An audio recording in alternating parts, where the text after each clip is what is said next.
peach farmer's daughter, a thread into time. Time plays tricks on me, threading the now to the then, stitching together a fabric of mental bits and pieces. I live in a double world. I sometimes wish I were still back on that farm, living on Dad's land I had considered mine, when I could touch and own it. Sometimes I think I've never left. I call my dad on the telephone and hear a voice that shakes. It wavers in pitch like a string of a violin with the bow drawn slowly, the musician's finger on the string trembling ever so slightly. Dad's still living at home in the little farmhouse. The orchards are sold and all that's left is a white stucco house, the shed, and 3 acres of land. My last tie to agriculture is there with Dad, where I can visit him on what's left of our parceled out property. Only then do I feel like I've got farming blood. He lives on a county road a mile long amongst his handful of neighbors. Thank goodness Uncle Bob stays in a small house at the end of the street. The 2 brothers remain close. All of us kids grew up and left. We did what we were supposed to do, pursued better paying jobs than what our peach trees could provide. I listened to Dad's faltering voice on the phone line. It's an older voice, a more distinguished voice, one that's absorbed years of abuse with yelling directions and orders. I hear no sense of urgency in it anymore. It has no punch to it, like when he was farming, when everything was harried. We were always late. Dad had run his business and our lives, pushing us like lemmings jumping off a cliff. Years later, when the land sold and Dad now in a home that's paid for in full with nothing but free time on his hands, one might think he could finally rest and be happy. His punishment is over, all debts resolved. But there's one thing missing. Mom. You know what gift Mom gave me that I'm forever grateful for? Dad asks me on the telephone one day. What's that? She made me learn how to dance. If I hadn't learned how to ballroom dance, I wouldn't have anything to live for anymore. I wouldn't have the friends that I do. My life revolves around dancing now. His voice fades and a silence follows, filled with unspoken thoughts. My mom was always busybody, the one who kept my strong-willed dad in line. She insisted my dad start dancing to get him to exercise his prosthetic knee after the surgery. The doctor's orders, she would say about Dad. He needs to work that knee and learn to keep his balance. Mom was Dad's crutch after the knee replacement. They walked together down the street, elbows locked, leaning against one another like lovebirds. I knew better though. Mom was helping Dad maintain his balance, keeping him from stumbling and falling. Shortly after his surgery, she enrolled in ballroom dance classes and a new routine emerged into their lives among the doctor visits and physical therapy sessions. They'd never done it before in their lives. Within months, I watched my parents transform magically into accomplished dancers. Soon they were driving up and down the valley floor, catching engagements at the senior centers and at the Moose and Elks clubs. They liked live brass bands and gathered together with other people from miles away to listen to them play while they danced atop polished wood floors of the dance halls. Saxophones, trombones, clarinets, and horns. From Paradise to Chico to Yuba City and Sacramento, dancers flowed across those voluminous enclaves with the scraping light rasps of tapping shoes swooshing against wood, keeping beat to a snappy tune. Men and women entwined about each other twirled as singular units. 1, 2, 3, 1, 2, 3. Waltzers flowered in circles. For Mom and Dad, a brand new world opened in their retirement. They met people just like themselves who worked hard their entire lives. Now in their golden years, they started to relax and enjoy. Mom and Dad danced with heart and soul. My dad, the once gritty farmer, my mom, the simple farmer's wife. I couldn't believe it. Mom's in a flowing polyester dress and Dad's in a gray suit. My eyes follow their movements on the dance floor. It's like they knew each other intimately, their fingertips touching, Dad pushing gently with his palm and twirling Mom in his arms. Her skirt flares up, exposing some underskirt and leg. She unwinds and spins again. At the end, she takes a couple steps back, rotates her hips to the side, matching her footwork with his, hands and fingers touching. Then they're back together in the swing again, left and right, pushing and pulling. I break the silence on the phone and say, sometimes it feels like just yesterday when I was watching you two dancing. My dad's voice jumps. And we were pretty good, yes sirree. I don't want to brag at all, but we were better than most. Some old folks know only a step or two. Mom and I could do lots more. Slow or fast, we could improvise. It's a matter of listening and feeling the rhythm. That's what we had that other people didn't, rhythm. Yes, Dad, you and Mom had definite rhythm. It was not just with dancing, though. They hung together through all those dusty, dry years, rainy years, frosty years, more years than their dancing years multiplied thrice. Decades, listening to the howl of the north wind and the pummeling of rain and hail on the rooftop, and spending umpteen Christmases at my auntie's and New Year's at our house, how their nerves frayed apart through the harvest seasons, then somehow mended back together in the off seasons. Yes, Daddy, you and Mommy had rhythm. I agree, I say. You two were good with each other, really good. If she were here right now, things would be so different. If only we'd known about the hardening of her arteries before the heart attack, she might be alive. The moment I utter my last words, I hear the tone change and the sound of Dad's breathing. He clears his throat. I don't want to live no more, he says flatly. I want to go where Mom is. You don't mean that. There's nothing left for me, nothing to look forward to. You have dancing. There's not always someone to dance with. Maybe you need to find something else to do.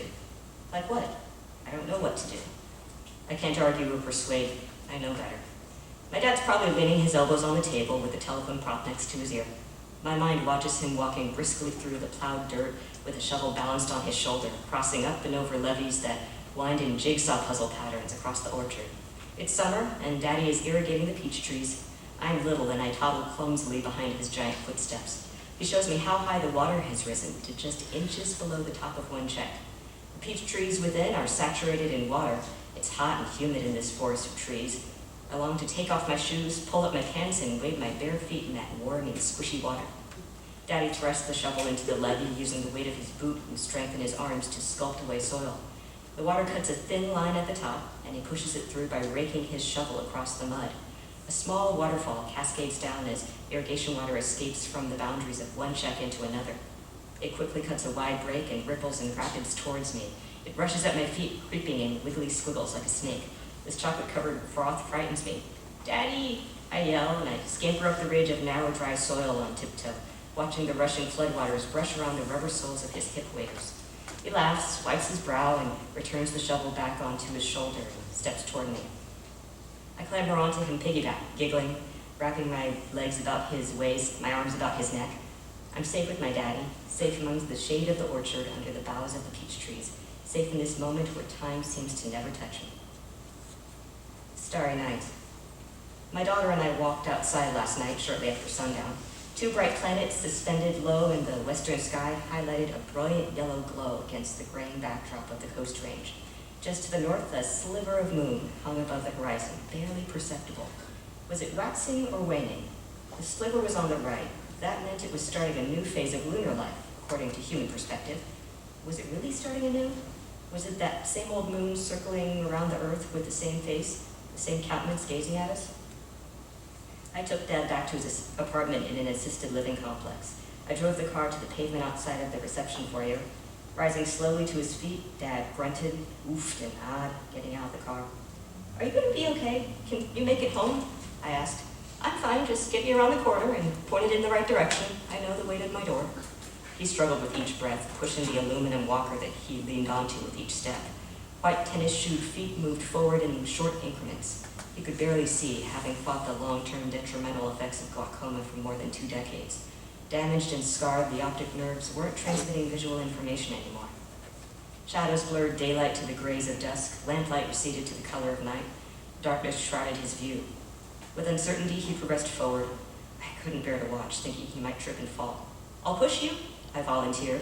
I turned him around and set him gingerly on the walker seat. Now I was in control, and he was sitting there like a bag of groceries. I maneuvered him between the lime green walls and ivory wallpaper of this regal hallway, floating him above the olive drab stream of carpet. I pushed faster. The quicker I went, the whiter his fingers that gripped the rubber of the walker handles, just as my infant daughter had done not so many years ago, holding on to my long hair with tight little fists that rocked within my arms. He was holding, she had been holding, I was still holding. Time had passed quickly. When the orchards were in the height of ripeness, the air of the whole countryside was rich in fragrance. The smells of peaches and prunes and apples and pears and row crops perfumed the hot and muggy days and nights of summer. Farmers could think only of harvest and of getting the produce to the market. They raced, chasing time that had a firm grip about them. My dad sometimes fumed under the pressure.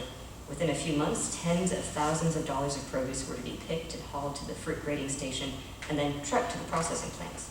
Dad barked and jumped, an uneasy dog at the porch door. He was always on edge, for no one could predict the future. Gusty winds, tropical storms, or hail at harvest. I got used to losing my dad in this season, to having part of him taken away. The promissory note, that unpaid yearly loan, knocked at every farmer's door come harvest. What a pissy kind of career.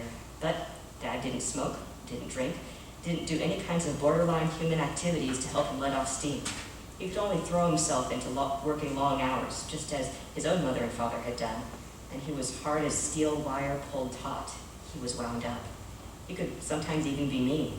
He could hold his own, though, run a tight farming business. Toughened and stringy and cured under the sun, my dad, a bundle of nerves and energy, worked the field at all times, day in and day out, year in and year out, so that we girls could go to grammar and high schools and to dances and football and basketball games and flirt with the boys.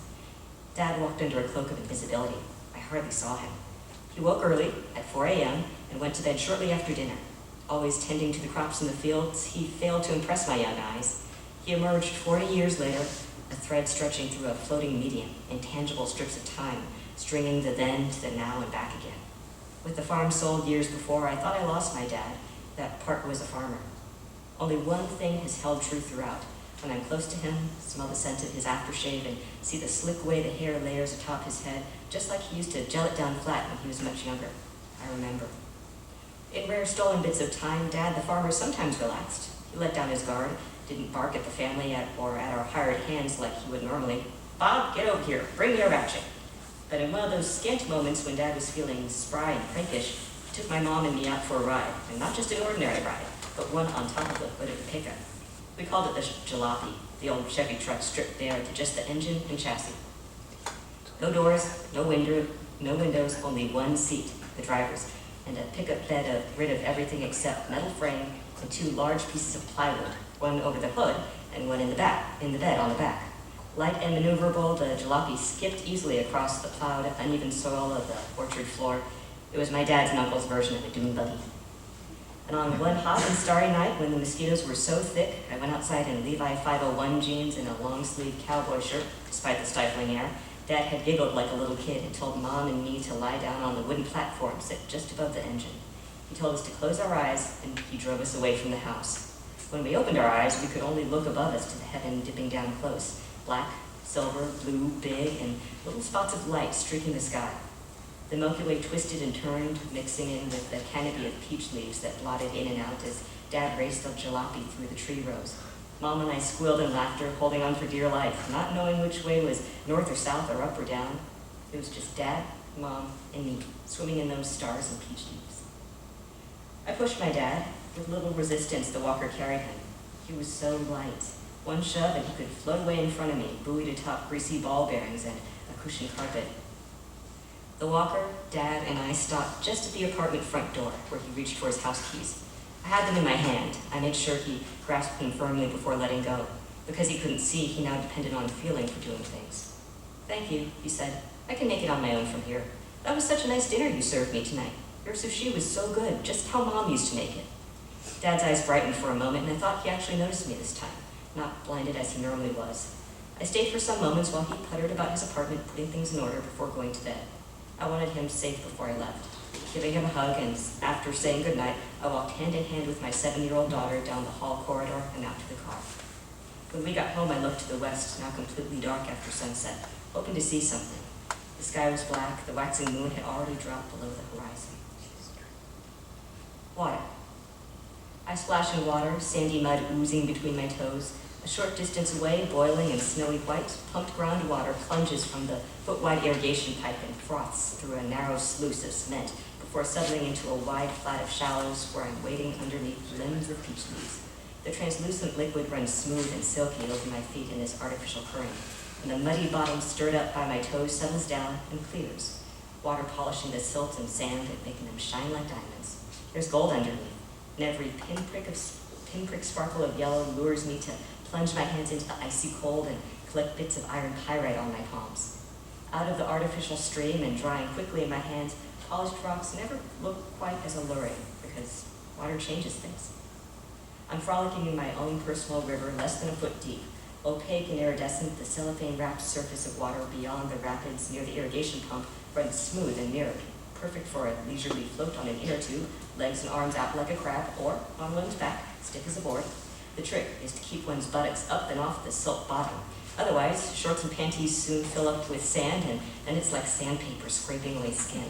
When you're all done and later cleaning up in the shower, a pile of rocks sprinkles the tub floor. Cousins Rod and Glenn and I take turns splashing in the narrow irrigation ditch, and we squeal and cry out in laughter on our bumper car rides and inner tubes, gnashing and bouncing against one another. Dry summer air blows on our faces while our toes wrinkle, the pads of our feet changing to a ghostly white. We relish this water. It sustains our life. Summer in this valley is just too darn hot. And Rod and Glenn and I, yelping like puppies and playful as kittens, contort our faces, tussling, sloshing, and coursing around. Water fills the spaces between the meandering 2-foot-high levees. Ridges of soil slink between watery reflections of morning sun, and this farmscape transforms into a checkerboard sequence of dry soil, irrigated marshy soil, and then mud. Water migrates from one portion of the landscape to the other. It leapfrogs across the orchard. It moves due to a rarely seen force, my father. Daddy approaches the water in hip waders and balances a shovel on his shoulder, one hand on the wooden handle, the other held out for balance when he trudges through the foot-deep mixture of mud and water. Leaves and sticks and bugs float on top of this temporary swamp, and the surface of this mucky goo hugs close to the top of one check. One side of the ridge is saturated in water, the other dry, ready for a cut. It's taken hours for this one to fill. He navigates the ribbons of elevated dirt, dividing one section from the next, where only a thin line of dry soil remains on the surface. He arrives to a spot marked with fluorescent paint on a peach tree trunk and digs swiftly with his shovel into the nearby ridge. A small sliver of water escapes its confines, and soon more water and leaves and debris stream outward, carving deep into the ridge as momentum widens the break. This we call cutting a check. When the irrigation water runs, Daddy hardly sleeps because it's a 24-hour round-the-clock job to irrigate from one side of the orchard to the other. Checks fill, get cut, then drain, fill, get cut, then drain. He catnaps throughout the nights, keeping his waders and clothes next to the laundry room door for easy exit and re-entry. He sometimes takes his daughters with him.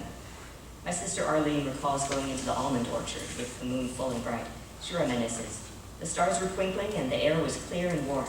We had to wait for the check to fill, so we laid against the ridge, looking at the stars and the moon and listening to the flowing water.